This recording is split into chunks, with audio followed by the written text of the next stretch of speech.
The talk of the town recently and at the National, we've got big sales revolving around the 52 Topps Mickey Mantle. You've got people talking about the 51 Bowman Mantle rookie card. But what if you can't afford a six-figure card, a Mickey Mantle card? What if you're looking for some more affordable options? Maybe you're a new collector getting into this, or you know what, you're a longtime collector. You're like, you know what, time to dance in the Mickey Mantle space.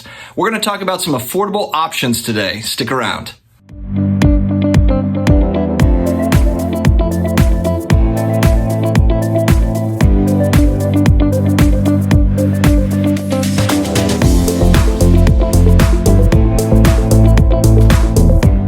Hello to all my sports card collectors, investors, all of my collectibles friends. Apologies, didn't have a video yesterday. We were at Busch Gardens and Water Country USA. Got a little bit of sun, a little bit too much sun on my shoulders, frankly. I'm hurting a little bit. But we are back today with an assist from one of my hobby friends I met out at the National. Great guy. Iconic Al is going to talk us through some affordable Mickey Mantle options for those that are looking to get into this market, but not really sure where to start and you're on a budget. If you're new here, please hit that subscribe button. If you like what you hear, the like button. Also connect with me on IG at Sports Card Dad, and I'm also on the old Twitter machine, the Sports Card Dad. Big thanks to Iconic Al again as the guest contributor today. Enjoy, guys. Roll it. Okay, go ahead and roll it. Roll it! Thank you, Dustin. Iconic Al here with Iconic Baseball. I want to talk a little bit today about arguably the most iconic card and one of the most iconic players in baseball history, the 1952 Topps Mickey Mantle.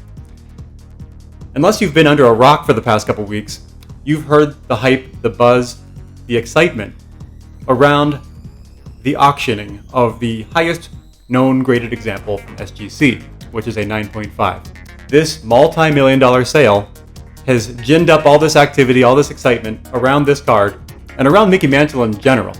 And I think it's had the effect with many, especially among new collectors, ultra-modern collectors, people that aren't vintage aficionados, of almost creating some disheartening, some discouraging, because you hear sales figures of $10 million thrown around for one baseball card, and it sort of turns you off, I think, as a collector, as an average collector. Yes, it gets you excited. Oh my God, I can't believe one card sold for that much. But as a collector, you want to know how you can get in the game, how you can own Mickey Mantle. And I have good news for you. There are options out there for the average collector that wants to own quality Mantle items. I'll go into more detail. Starting at 1958 Topps, there is a triple printed card. So it's actually one of Mantle's highest population cards. Actually, the population is 8,943 on this card, which for vintage is a very high population. Now, Mantle's 1958 Topps All-Star was not his base card from that set, but one that is extremely attainable. And if a beginning collector who wants a quality vintage era mid-career Mickey Mantle card is looking to purchase something within a reasonable budget, a PSA 3 of that card goes for around $150.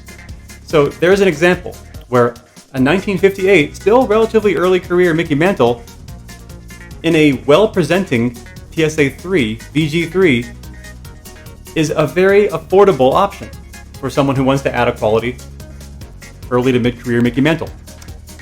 Moving up, if you want to move up to a mid-career Mickey Mantle base card that's at a slightly higher price point, I would recommend going to either a 1964 or 1965 Topps. Now, the 1964 Topps in a PSA 3, I'm just using PSA 3 because it's kind of a nice beginning collector grade. And I prefer PSA 3s when I'm looking for Mickey Mantle because you can still find examples that present extremely well. And I think that's how the hobby is moving. It isn't so much what is the numerical grade as much as how well does the card present. So to all you new vintage collectors out there, it isn't so much about the numerical grade as it is the card authentic and does it present well with good centering, good image appearance, good clarity, and great eye appeal. So look at it as you would a piece of art. Does the card present well? So that's what you should be looking for when you're looking at these cards. So back to what I was talking about before, 64 or 65 Topps Mantle. Now, in these lower PSA 3 type of grades, the 64 Mantle goes for in the $250 range, which is not too bad. Still could be a hefty sum for some collectors, but for $250, you can own a very high quality, mid-career Mickey Mantle. The 1965 Topps, which is a slightly lower print run, that goes for in the $400 range in a PSA 3. So we've seen already now a $150 Mantle, a $250 Mantle, a $400 Mantle. So you can work within a budget here and also go for what you like. You know, collect the cards that you actually are drawn to. That's what I recommend as a vintage collector. I've been doing this for 30 years, so that's what I do. I go to the cards that I'm drawn to. Now, if your budget is a little higher than $400, $500, then there's more options available to you. Then I would recommend maybe seeking out a Mickey Mantle autograph. Now I'm going to turn the camera around here in a second, and I'll show you the pieces that I'm most proud of in my collection. The Mantle card that I've invested in that I love the most, and why I invested in that card, and the Mickey Mantle autographed card that I invested in and why. Believe me, these are much more affordable than any grade of the 1952 Topps Mickey Mantle, which, by the way, PSA 1s sell on average for $30,000, okay?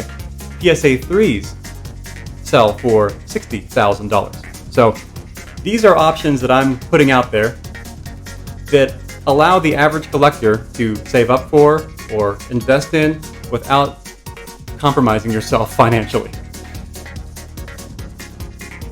Okay, what have I chosen to invest in my collection? Well, I'll show you my top 2 favorite Mickey Mantle cards, starting with this beautiful 1953 Bowman reprint signed by Mickey Mantle. This is one hack in the hobby. Find a really good-looking reprint card. In this case, this came from the 1989 Bowman set. For those of you that remember the junk wax era, like I do, 89 Bowman had this great reprint series where they inserted reprints of earlier Bowman cards. And the back was actually a sweepstakes card that you would fill out and submit to win a prize card. This is one of those sweepstakes reprints.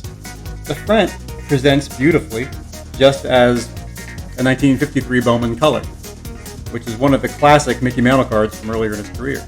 The reason I love this card is because I collect for eye appeal. And eye appeal wise, this card checks all the boxes. You have a beautiful, sweeping, blue pen Mickey Mantle signature here. Authenticated and slabbed by Beckett in this case. And it is a reprint, but I think of the reprint cards that I've seen for Mickey Mantle signed, this is probably the nicest, which is why I decided to buy it. And you can own cards like this later, late 80s, early 90s, signed cards of Mantle. Because he signed a lot at shows later in his life that are maybe slabbed by Beckett or PSA, or in that $500 to $1,000 range. It's just a matter of finding that card that speaks to you. So that's one of my favorites. My number 1 favorite Mickey Mantle card is this 1954 Red Heart Mickey Mantle. And I love it because it has that same blue coloring, beautiful image, and it's an early career Mantle card, much like the 52 Topps. It just doesn't carry that iconic premium. Obviously, the 52 Topps is unattainable for 99.9% of collectors. However, let me make a case for this card. The 1954 Red Heart set, which is actually a mail-in, you would buy dog food, Red Heart dog food, in cans, and you would save the labels and mail them into the Red Heart Dog Company, and they would mail you back a card.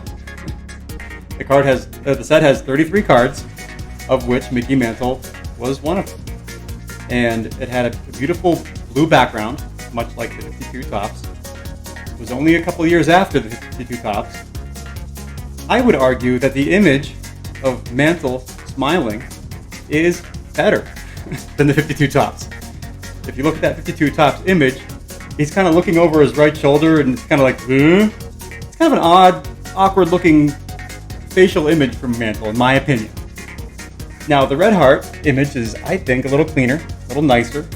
This happens to be a very well-centered copy, and the image resolution is very good, which is why I just love the card. And this is a VG3.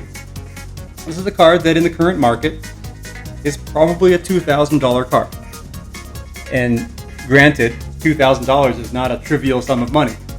But when you compare a VG3 of this card at $2,000 to a VG3 of this card, $60,000, I think there's some value there, personally. And if you look at populations, the 1954 Red Heart, there are 1,254 total graded by PSA.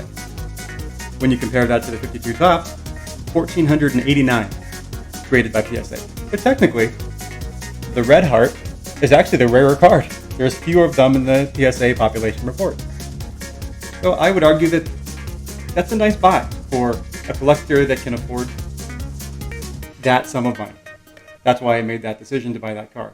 Now, an alternate 1954 card that would also be a very acceptable and very, I think, pretty good investment at the price point would be the 54 Bowman, which actually is quite affordable. For an early to mid-50s early career Mantle card, a PSA 2 could be owned in the 1,000 to 1,200 range. And it's a beautiful image, and there's only 3,800 on the population report, which is a little higher population than the other two cards we were talking about, but a 54 Bowman in a PSA 2 or 3, I think offers a really good value as well. So there's a few ideas, either a late after career autograph, a 54 Red Heart, or the 54 Bowman. All great options if you're looking to add value in the Mickey Mantle space. I hope this was helpful. I hope you enjoyed this breakdown. And until next time, keep collecting and stay iconic.